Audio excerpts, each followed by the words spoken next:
You are listening to the Why Smart Women podcast, the podcast that helps smart women work out why we repeatedly make the wrong decisions and how to make better ones. From relationships, career choices, finances, to faux fur jackets and kale smoothies. Every moment of every day, we're making decisions. Let's make them good ones. I'm your host, Annie McCubbin, and as a woman of a certain age, I've made my own share of really bad decisions. Not my husband, I don't mean him, though I did go through some shockers to find him. And I wish this podcast had been around to save me from myself. This podcast will give you insights into the working of your own brain, which will blow your mind. I acknowledge the traditional owners of the land on which I'm recording and you are listening on this day. Always was, always will be, Aboriginal land. Well, hello, smart women, and welcome back to the Why Smart Women podcast.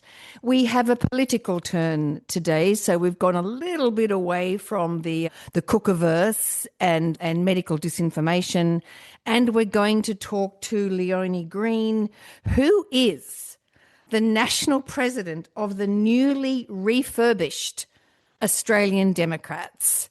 And I, for one, must admit that I was not aware that the Democrats had been refurbished and were about to launch themselves into the political landscape. But it is in fact true. So we're going to talk for the next little bit to Leonie about where they've been, where they're going, and what they think the future is going to look like. So hello, Leonie. Hi, Annie. Thanks so much for having me on. Oh, my absolute pleasure.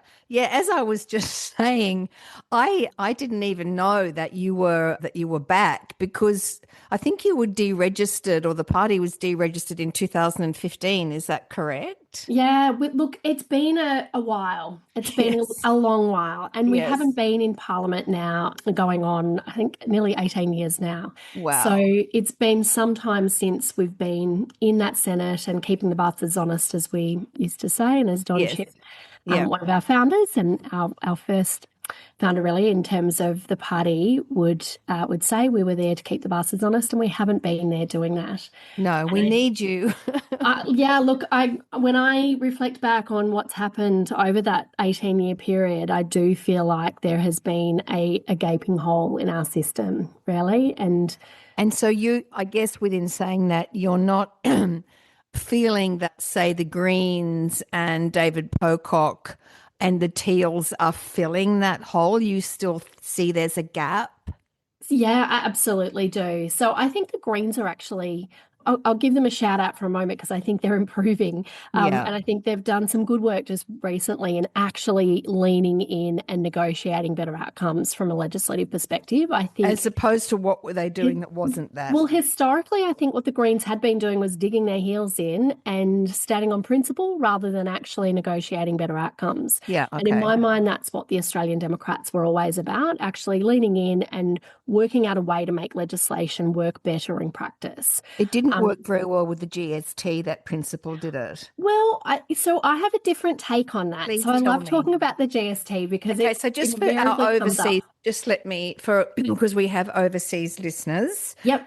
So the GST was the goods and services tax that was introduced by the Liberal government back in Oh, that's a good question. 99. That was the wasn't it? Howard government. Howard government. Yep.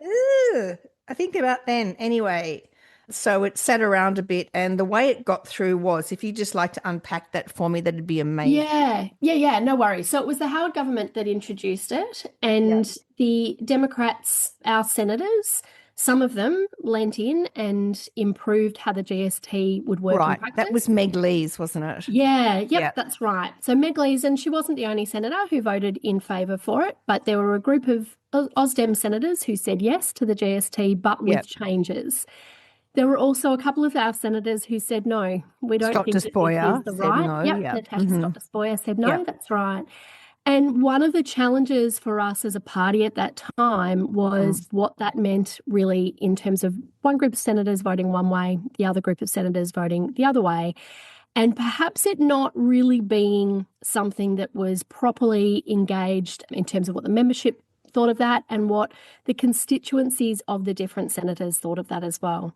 So our party has always had a conscience vote. So our senators can vote on any piece of legislation based on their conscience. And that has long been about having very clear and shared values about who we are as a party and therefore how we navigate through what legislation looks like and how it might need to be improved. And on this one, there was a really clear split. So there was a group of senators who said yes, as I said, but with improvements, group of senators who said no. What followed from that was a leadership spill, as all parties will have from time to time. Oh, we love a spill. Don't we, apparently? And Natasha Stott Despoja won that leadership challenge and ended up leader. And then had a pretty challenging time. She was in her early 30s at the time. I think she was an extraordinary leader. I stand here today because of Natasha Stott Despoja's leadership of the Oz Dems. I'm not old enough to have been around when Don Chipp was leader of the party. That's all right. I am. Well, I was coming into my kind of early voting years when Natasha was leading the party. And so I was handing out how to votes for the Oz Dems back then. Wow. And okay. When Natasha stepped away from the party, I think there was part of me that kind of felt like they had lost their soul a little bit and lost their way and lost the sense of what was possible for them as a party. Natasha always, in my mind, spoke about what the Australian Democrats were really about and what could be possible for us as a party.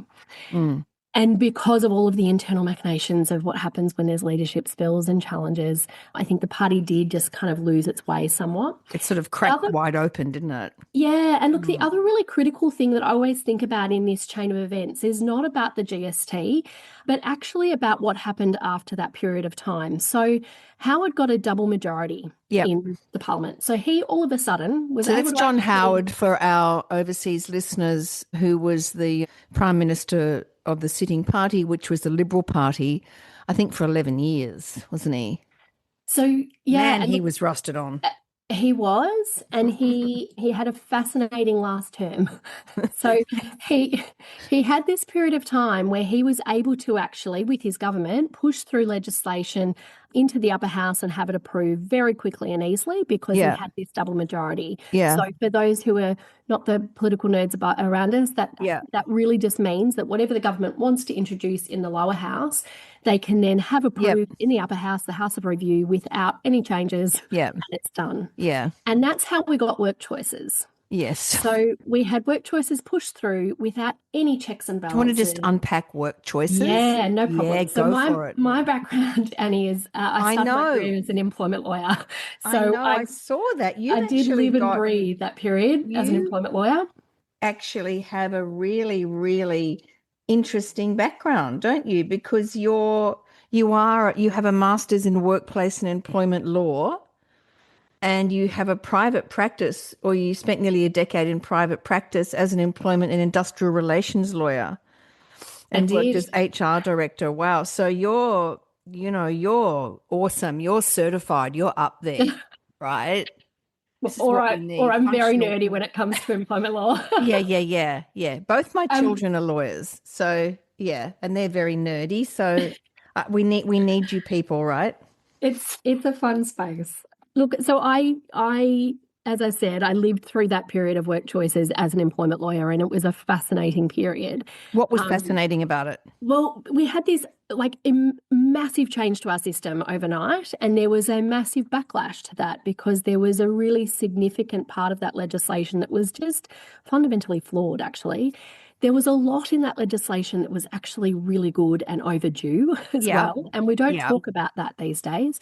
We had work choices that came in. It created a federal workplace relations system all of a sudden. So prior to that, we'd had this system that was very fragmented. So we had stuff that happened at a state level and we had stuff that happened at a federal level. We still have so many different areas within our economy that do this kind of strange mix between what happens at a state and federal level, right? And industrial relations was one of those. There was a lot that happened at a state level, a lot that happened at a federal level, and it made it fairly confusing for employers. We also had, as a consequence of the history of our industrial relations system, and clearly I could totally nerd out here, and I'll try not to. Let's nerd out for the next hour and a half on that, shall we? But because of that history of our industrial relations system, we had thousands of awards. So awards being the minimum terms and conditions for employees, and that also was an absolute dog's breakfast and a mess. Right. So Howard was trying to simplify this system and trying to simplify it from an employer perspective predominantly, but also from an employee perspective about what are my rights and conditions and how do I enforce those. So in my mind, he absolutely went too far, and he did it too quickly. And so there were lots that really got very messy and problematic in the mix of all of that. And as we know, there was a change. In fact, there was an IR minister change at the last minute. I think Joe Hockey took over and made IR is industrial relations. Yep, or workplace relations. So Joe Hockey, I remember taking over that portfolio. Me too. And he introduced overnight the fairness test, which I always, it was such a fascinating moment in time as well, because he took over that portfolio and very clearly said, I can't sell this. We can't take it to the next election without fixing some of these fundamental flaws. Right. And so then overnight, he introduced what was the fairness test, and that also created a barrage of work for employment lawyers and some headaches for employers and plenty of headaches for employees as well through all of that period. Right. So I mention this because that period of time in my mind was super significant from an Australian Democrats perspective, because there was no balance of power in the Senate, right? So Howard, when he got his double majority, all of a sudden was able to push through whatever he liked in the upper house. And I think the electorate forgot what that balance of power could look like. Well, the electorate has a very short memory, doesn't it? Sadly, sometimes we do. Yep. I think human beings have very short memories. Yeah. That's why we all need to be students of history, so we can actually hold things. Oh, hello, this is Ryder. So that we can hold things in our brains and maybe go, we're not going to make that same mistake again. But it is not the human way, unfortunately. We have a very strong present focus. It's very difficult for people to hold these things, which is why when it comes, say, to you, the newly furbished Australian Democrats, how are you going to insert yourself into the Australian psyche? Because at the moment, and we must be careful not to overstate this, but there is a very strong right-wing presence, in my mind, very dangerous right-wing presence, that can insert itself very easily into the Australian psyche, because it gives very, very simple black and white options. It tracks on in-group bias and tribal thinking. It trucks on in us and them. And as we know, for a lot of people, what we want is certainty. We want to know what is wrong, who to blame, and who's going to fix it. So within that backdrop, with this upswing of sort of dangerous, in my mind, right-wing, hard right-wing ideology, how are you going to insert yourselves? Because I guess you don't want to be coming to a fear fight just with a few facts, right? Because as we know, it bounces off the frame of people's psyches. Yeah, facts are not going to win them over. That's right, unfortunately. Yeah. So I would say one of the things that we have learned in the last decade, there has certainly been a rise in right-wing parties and what's happening on that side. We've also seen at the same time a change from a community independence perspective, right? So we've actually seen some good things happening too. And we've seen, I think, in many ways, the community independence reminding everyone how politics is supposed to look, that it's supposed to be local, that we're supposed to have conversations, that we're supposed to actually lean in and listen. Yeah. So from an Australian Democrats perspective, what I would like to think that is we're doing the hard yards work of leaning in and listening. We also like to think that we're the ones. How are you doing that? So that's a really good question, Annie. I would like to say that we're out there and we're door knocking, and watch out, we're going to knock on one of your doors very soon. The reality is we are in a regrowth phase, right? So we have spent quite a bit of time actually this year setting our strategy and our plan. And we are being realistic about that. So we are a very small party. We're national, but we have a very small footprint at the moment. We have about 2,500 members across Australia. Because you needed 1,500, didn't you, to we need re-register? 1,500 to maintain that. We actually, so you're over that. Not just to register, but we have to keep maintaining that between elections. And so the AEC will come and check and say, yep, like. So the AEC is the Australian Electoral Commission, and they keep an eye on us. Well, they keep the bastards on us, really, don't they? Yeah. Yes, they do. So they do an audit between each election. So that's the 1,500 is a bare minimum that we have to maintain. We're not registered in any of the states yet. So the Victorian team have just put in their registration and hoping to be able to contend in the Victorian election at the end of the year. The VEC, the Victorian Electoral Commission, requires 500 members. Right. And it's a different process. So you know how I was talking before about we have weird things that happen at a state level and a federal level? Sure. This is another example here, right? Yeah. So there's a requirement from a federal perspective around how political parties who want to contest federal elections get registered, and then it is different in every state and territory. Right. In Victoria, you need 500 members. And the VEC checks those memberships by sending out a snail mail letter to everyone that we have on our list. And at least 500 of those people on our list need to reply with a snail mail letter to say, yes, I'm a member of the Australian Democrats. Whoa. Are you serious? You can't email? Can't email.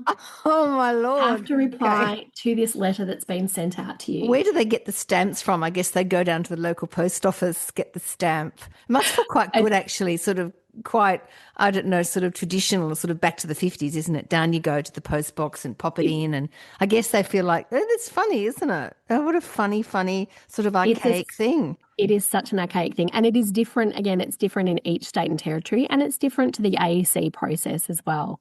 Right.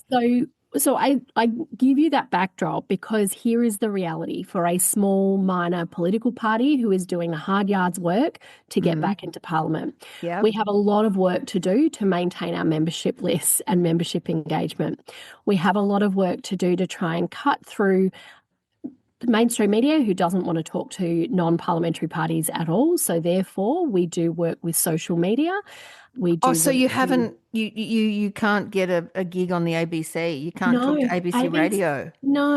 Why? We can call up as an individual, but they're very rarely, if ever, interested in non-parliamentary political parties. Now that I can understand in some ways, Annie, right? So, you know, when they do their vote compass, for example, they have to limit it in some way. Yeah, sure. The Australian Democrats never show up on vote compass because they limit it to parliamentary parties. So people You've got to get in there quick, hurry up. Yes, we're doing what we can. Yeah. Quick. So the other reality, right, is we're also a party that doesn't take donations from big business. Good. Because we are very clear on. And that's one of your policies, isn't it? Absolutely. And my God, that needs to be stopped. Yeah, because it's how the influence comes in, right? It's why we have such ridiculous decisions being made by the major parties. To distraction. Yeah. We've got enough trouble with the human brain being manipulated without these massive contributions being thrown at political parties. It drives me mad that still goes on. It's terrible. Absolutely. Yeah. So you're doing it without that. Are you? We're doing it without that. We don't take donations. Yeah. So we don't take donations from, at the moment, we don't take donations from anyone that doesn't align with our values, right? And this is clear and on our website as well. We would love to have donations come in bigger volume than they're currently coming in. And we are very clear that none of those donations come in and influence our policy at all. Like that is fundamental to who we are. So you're not taking donations, for example, you know, from a Nazi party, let's just say. No, thanks. Yeah. Okay. That's good. That's very good. That's very good. So how do you function then?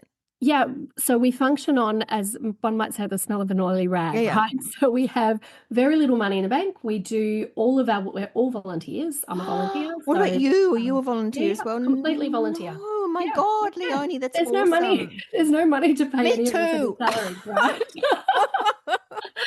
Yeah, so money predominantly goes to when we can, like when we're running a campaign, obviously we have to pay for how to vote cards, we have to pay for call flutes, we have to pay for I love any a sort call of media flute. advertising that we might do. We have to pay for all of that ourselves, and that is at the moment funded by our members.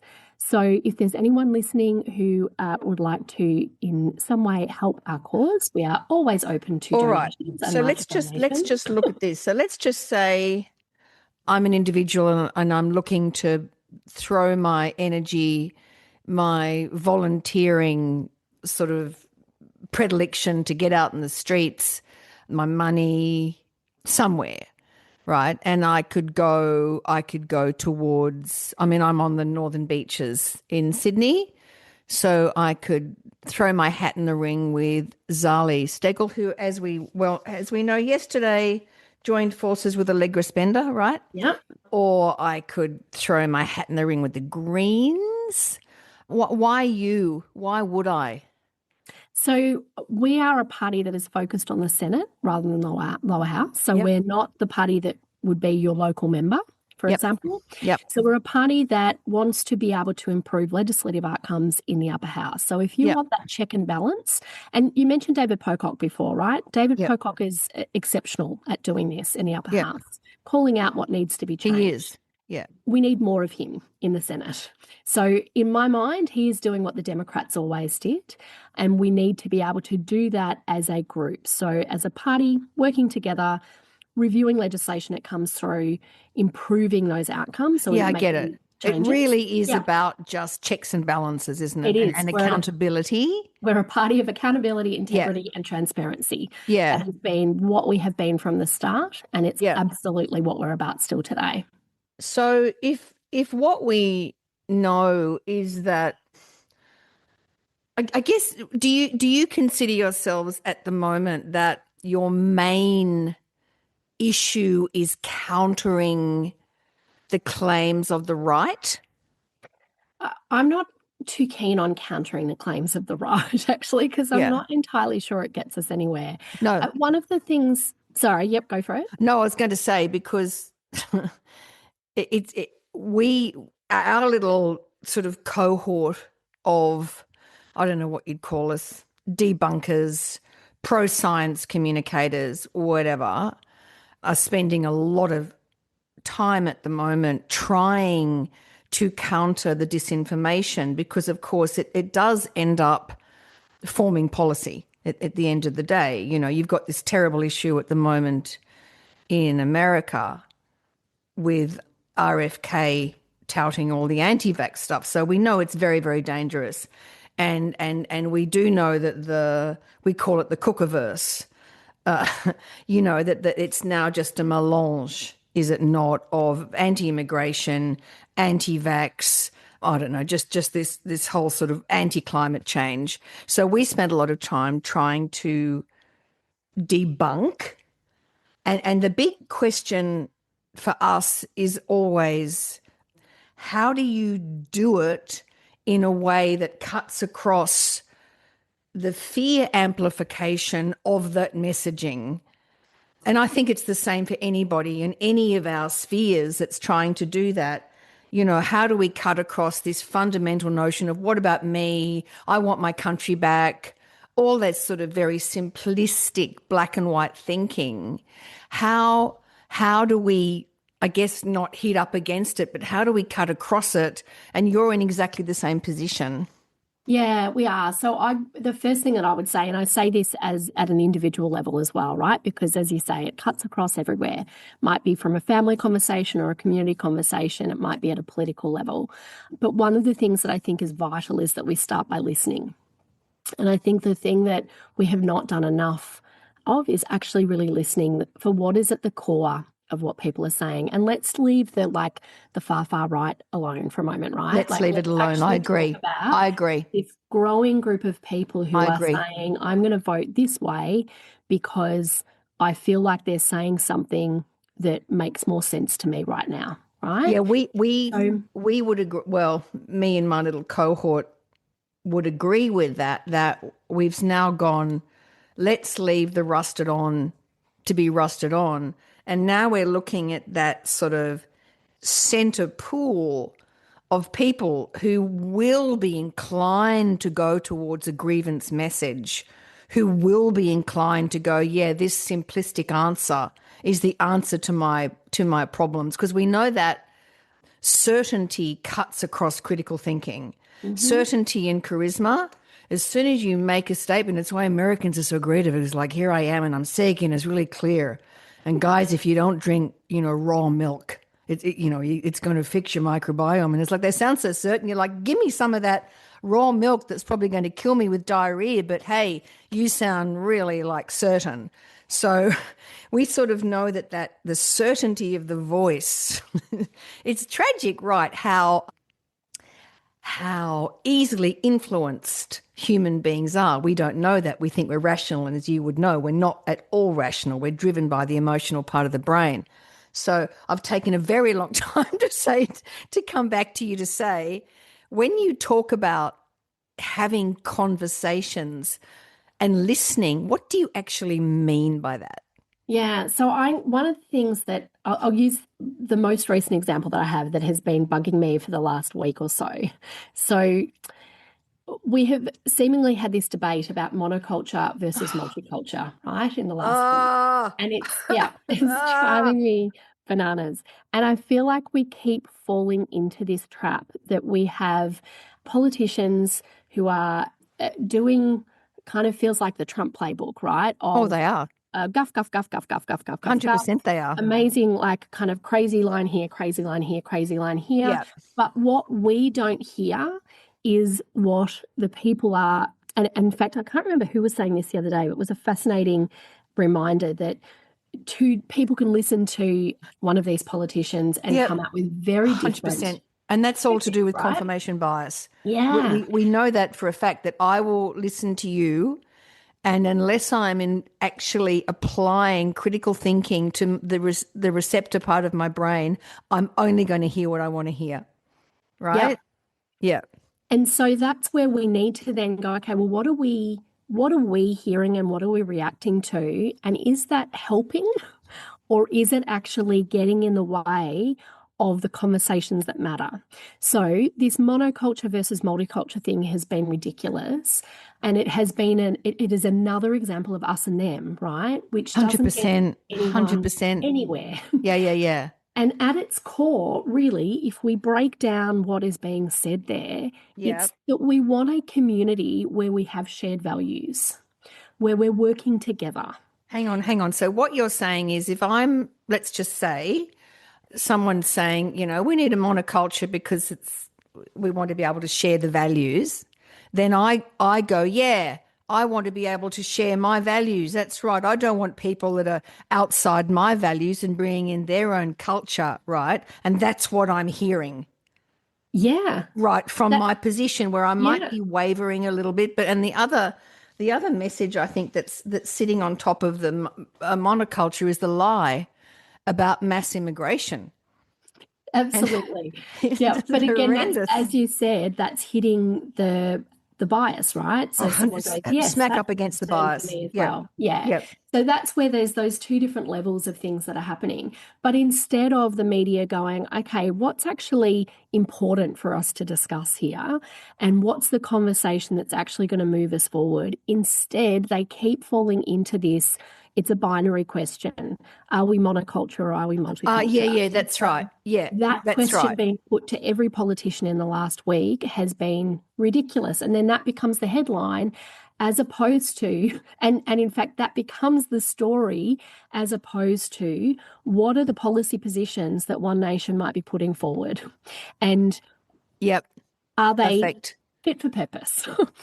What are they actually trying to solve, and how are they going to solve them? And that conversation gets lost because it's all about, is someone monoculture or multiculture? And that's right. Because you're right. It turns into this very black and white thinking, which then leads us towards cognitive closure. Yeah. And I want cognitive closure, because then I go, well, that answers that. Angus Taylor might have been a bit of a wink, but clearly Angus Taylor's all for a monoculture. right? That's got that feel. Because he wants, yeah. But again, two different people could listen to Angus Taylor and hear two different things again as well, right? Yeah. So one person might go, yes, that's right. Where like it is a bit, again, about shared values. So the bit and the reason why I talk about the shared values bit, right, is what I often think about is there is always so much more that actually has us agreeing on things than has us disagreeing. And let's actually break it down to what is it that we agree on here? Do we agree that we want an Australia where we are really clear on what our values are, that we are about, and we are as a country, right? But we are about the fair if you go, said right? that, if you say that to Hanson, and my point about her is that we should not be attacking her communication skills. We should not go near it, because she's that actually quite effective. Yeah, and also people go, yeah, well, anyway, she's just telling the truth, and she's like me, and what of it? And what about Albo? And what you think you're talking? I mean, it's just a terrible approach. To your point, we should be leaving her communication skill out of it, or her articulation, and looking at, to your point, what is her policies? How are we going to bring about? But if you said to me, and well, what is she saying though? But what is it that she's saying that is resonating? What is the fear that she's tapping into that we can't just disregard, right? There's no point in saying that's ridiculous. It's actually not. I agree. So it's vital that we then go, what is it that she's actually tapping into that we need to lean into, rather than grab the opposite. I think she's leaning into,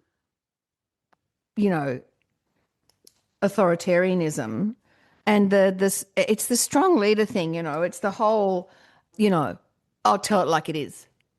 I think it's that. I'll tell it like it is. So then I'm not happy. My electricity bill's gone up, and I don't know, my husband's lost his job and whatever. I'm feeling particularly unhappy. So I'm into my relative deprivation grievance mode. And then she says whatever it is that she says. And I go, yeah, well, it is the fault of the Muslims. And that's it, because then I've got an answer. And I don't have to sit in a grey area of uncertainty, right? Because I've got someone to blame. So that stuff is very difficult to counter. So I keep having conversations where I go, I have an elderly, I must ask you about your mum in a minute. I have an elderly relative in hospital. Nearly every single doctor, nurse and caregiver is an immigrant, right? Yeah. Nearly every single one. Yeah. Like, what are we saying here? But it's once they've got the answer to that question of, oh, now I know who to blame, then I can go to bed at night and go, it's not my fault. It's immigrants that are causing this. Yeah.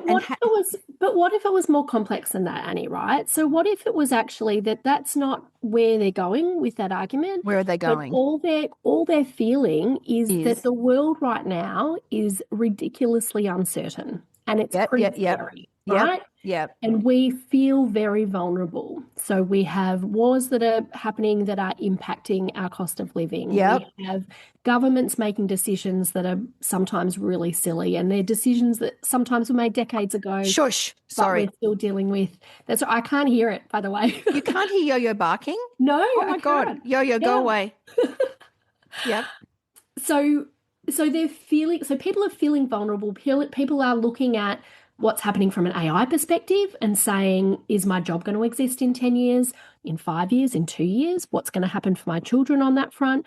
Are my children going to be able to afford a house? Am I going to be able to afford a house, right? All of that fear is real at the moment. 100%. And that's the bit that when we assume that all the people who are saying, I'm going to support One Nation, all about immigration full stop, I think we're missing I agree. much of what's actually happening in that space. I do think that's right. I think that there are probably more answers than immigration solely, but I think there is a tendency, if you're in that very disenfranchised, unstable, uncertain place, which a lot of people are, the more simple the answer, the better I feel. And that is going to be, do you agree with that? I would say that's probably true for all of us, though, isn't it? Like, we all ultimately want to be able to have simple answers. We want them, but and if we're scared, like if we have a whole lot of insecurity in our lives, then we're going to probably need them even more so. Oh, I definitely think that's right. But the thing is that, okay, we know that we all want a simple answer, and then critical thinking will allow us, let's say, to go, well, this is a more nuanced discussion. This is more complex. So we will do that. Now, if I don't have critical thinking skills on board, which, let's face it, or I don't have the capacity to right now because I don't have a roof over my head, or I don't have and I'm not criticizing. Job, I'm not. No, I know you're not, No. but I'm just saying that we can sit here and have a conversation that's nuanced and go, this Correct. is complex. Correct. But if I don't know whether I'm going to be able to put food on the table tonight, Correct. I'm not in a space of being able to have that conversation. Yeah. I just want stuff solved. I agree. So how do you, the Democrats, the Australian Democrats, get that person that is struggling? What is the specificity of your message that can actually get some purchase in that brain? Because that's what you're going to need, right? Yeah. So at an individual level, yep, it has to be at an individual level in many ways. An individual level, it's listening for what's going on for them. For that person? Helping work out what the solutions are. And sometimes that is the difference that's required. Now, we can't obviously speak an individual level to everybody, and so we have to then zoom out from there and go, what are the things that we can do as a party that will signal that we're listening and that we are doing that work from a listening perspective.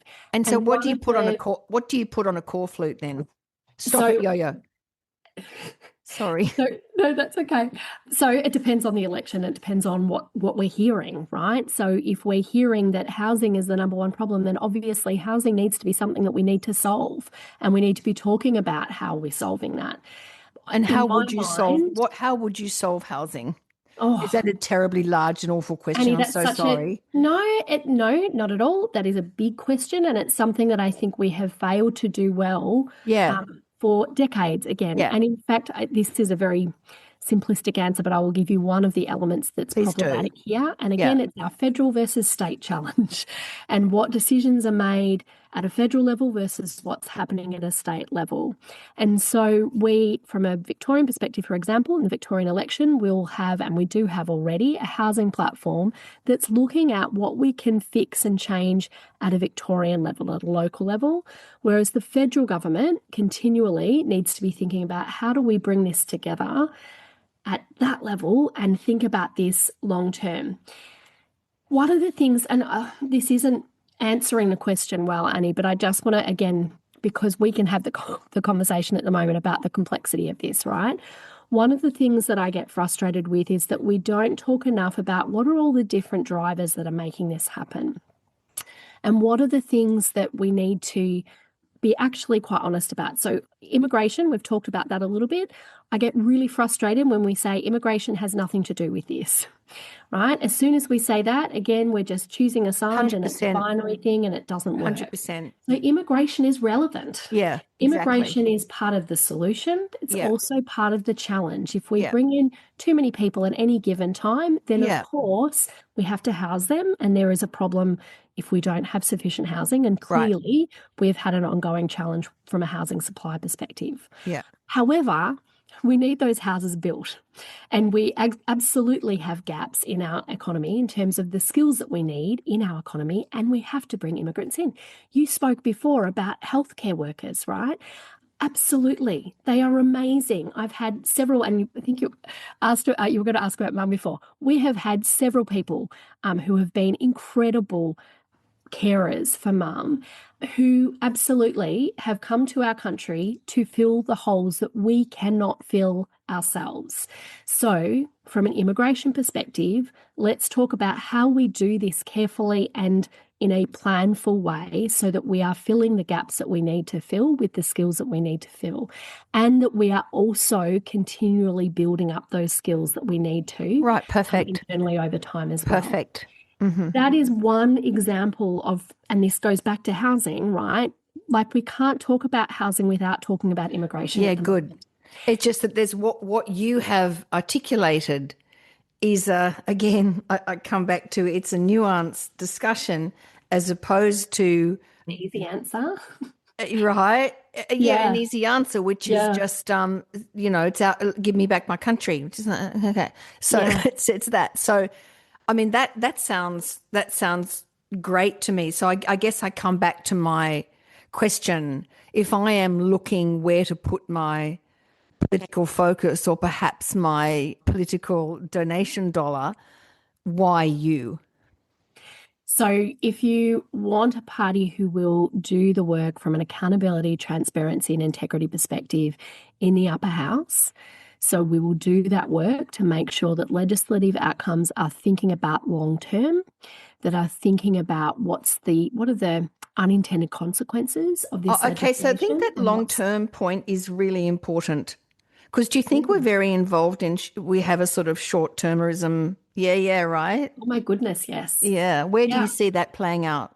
So that is our political system. Yeah, right? Like, we have major parties who, from the day they get elected, are focused on getting elected at the next election, right? Yeah. And that is not just about who will vote for them, it's also who will fund them. Yeah. So when major donors, for example, we're back are there saying again. to them, if major donors are saying to them, please don't change the gambling rules because that will do us out of business. Please don't restrict our advertising rights because we won't then give you the same amount of money come next election. What are the major parties then doing, right? They're going slow on something that the public is saying we desperately want. 100%. We want those changes. So they're not actually listening to their constituents there, right? They're listening to their donors. The donors. Constituents. And are you saying that the Australian Democrats would be able to sort of influence some of those legislative outcomes? I think our history says that is what we have always done.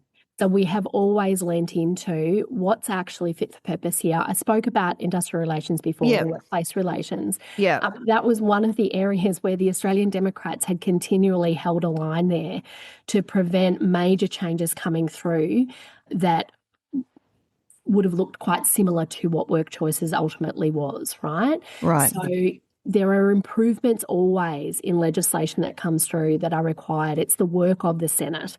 The Senate committees do that work of leaning in and saying what's actually going to work in practice. What are the problems here?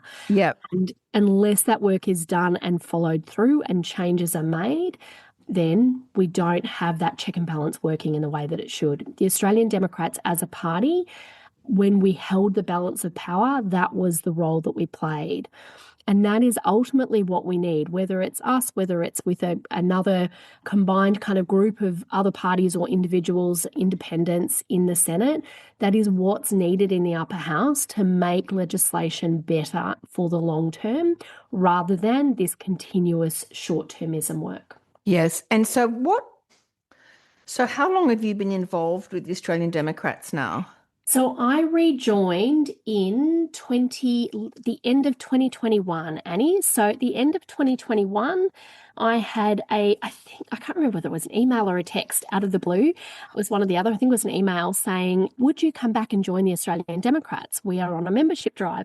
And I remember the day I was so excited. So I signed up straight away. So I was like, oh my goodness, they're coming back. Didn't think you'd be at the helm of it, right? I certainly did not. I signed up really excited, and this was 2021, so I was pretty frustrated with what I was seeing happening at a federal level. We had, in my mind at the time, we had a federal government that didn't think they were going to get in, and so they got in. So this was the Scott Morrison government. Yep. They got in and they didn't really have a whole lot of plans, it seemed. No, and then COVID hit. And then COVID hit, and it was an absolute dog's breakfast. It was a mess, right? So there were many of us that were sitting there going, what is going on? Like, this is just not okay.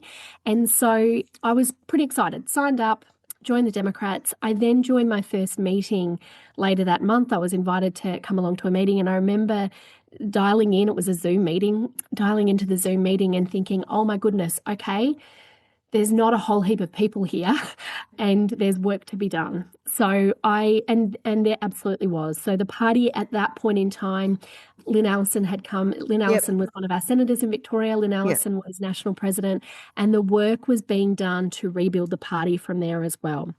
We'd just been re-registered.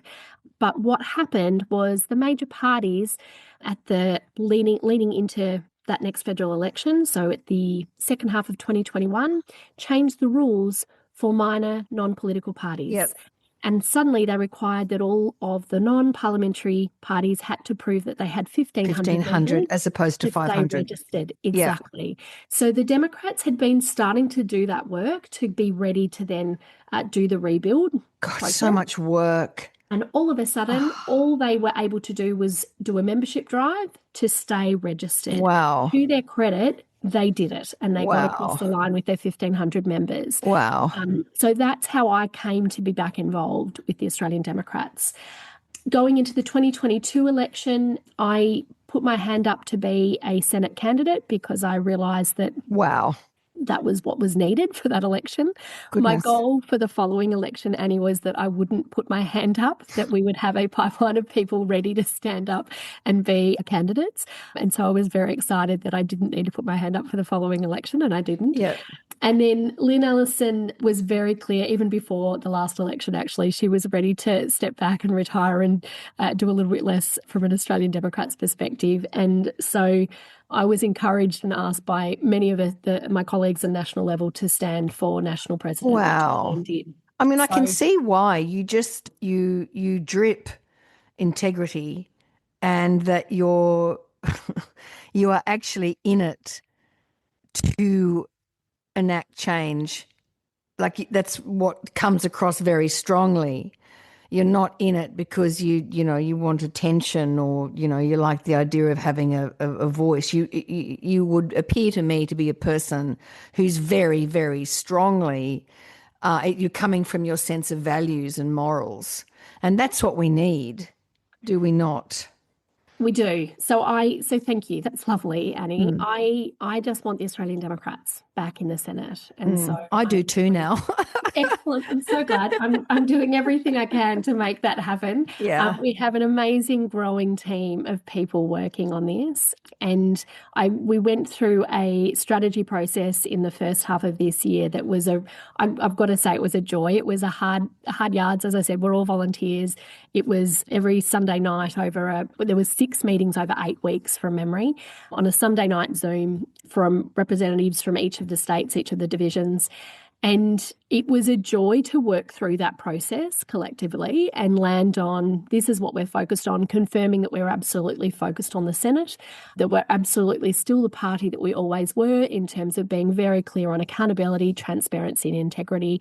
We are absolutely the party that is about keeping them honest.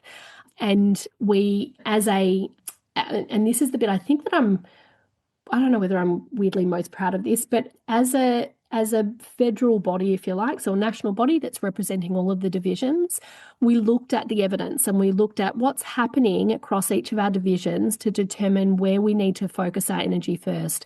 We have very little, as I said, we have not enough money in the bank to do big bang stuff. We've got to be really smart with what money we have. 100%. So therefore we have to really be conscious and careful about how we grow and focus our energy appropriately. Yes. So we're focused initially on Victoria because it's where we have our biggest base at the moment, and we have a Victorian election coming up at the end of this year. All of the divisions all of the states are doing their work to do their regrowth as well. But the Victorian team have been coming along in leaps and bounds. And I think I mentioned before, they're going for registration for the Victorian election at the end of the year. So if somebody would like to join the party, how do they go about that? I'll put it in the show notes. You tell me how to go about that. Yeah, they can sign up on our website. So if you go to democrats.org.au, you can read up if you are comfortable that your values align with our values and you want to see us back in the back in the Senate. You can sign up as a supporter member, which costs you nothing. Our supporter members are crucial to maintaining our registration. If you want to become an ordinary member, it's $60 a year. So it's a very cheap membership. We also have a concession of $25 a year. So if you're unable to do the $60, we get that. That's a reality for some people as well. Yeah. There's a $25 concession. But you can also just join up as a supporter member, which is a $0. But then that just then supports that exactly. So it supports our numbers. If you are an ordinary member, so you're paying your $25 or your $60, then you become an ordinary member, and then you get to vote in our internal processes. You get to give feedback as we go through processes like our strategy process. Great. Or if we're getting our policies reviewed, and we get member feedback, obviously, on our policies as they come through as well. You can get involved in committees if there's a particular area that you are interested in or passionate about. You can get involved in that way. We are fueled by volunteer hours. So there's lots of ways to get involved. I think it sounds great. And I think it sounds like, to me, it sounds like a party of kindness and science. You know what I mean? Let's support the people. Let's because I hear the words listening a lot. We've got to listen. But I think listening is a real skill. It absolutely is. And to try and actually listen to what the person is saying on a grassroots level, not get reactive and then dig around underneath the top level of what they're saying and, this is what's going on for you. Yeah. Because people love nothing more than to be understood. Yeah, and you want to listen for what you agree with. Yeah, because it'll be something. Always something that we agree with. And then if we can agree on that, then we might then find what our way through is on that, right? So not always, but it's sometimes. Usually, I'm on the committee of the Australian Skeptics. And they've got a very strong sort of flavour of not like they've done things like go to conferences of flat earthers and then actually listened to what someone is doing there, listen to the sort of the underlying issue, and then had people walk away from that sort of very cookiverse stuff. So it is definitely the key. I think it's the key for the middle ground. We no longer worry about the rusted on because personally, I don't have the energy anymore, and I can't cope with the vitriol. Well, I can cope. I just don't want to cope with the level of vitriol that comes back at us for simply holding the line on science. So I strongly support what you're doing, and I think it is sorely needed in our current political landscape. And will you come on again and have a chat if you get time? Always happy to, Annie. Oh, yeah. Awesome. Awesome. I think that was a really good unpacking of what you're doing and why you're back, because I must say I was intrigued. I was like, okay, because when Ryan reached out to me, I was like, the Democrats, huh? And now I feel terrible. Feel terrible that you've been neglected. Right, we're doing what we can to get the message out, and it is finally starting to kind of get that cut through. Yeah, great. The energy is growing. Well, if you stay on the line for a minute, I'm just going to say farewell to my listeners, and then I'll come back and we'll have a little chat, huh? Sounds good. So thank you so much, listeners, for tuning in today. For those of you that reside in Australia, I hope that piqued your interest about the refurbishing of the Australian Democrats. And maybe if someone's sitting out there and they're thinking, I'd like to throw my energy behind a political entity, maybe you might think about the Australian Democrats. I've certainly been very impressed with this conversation. I think it sounds really solid and aligns with my values, so maybe it aligns with yours. For those of you that are overseas, I don't know what it's like for you. I hope you've got a good political party in there somewhere. I know some of you are struggling with some authoritarian governments, and I feel for you with that.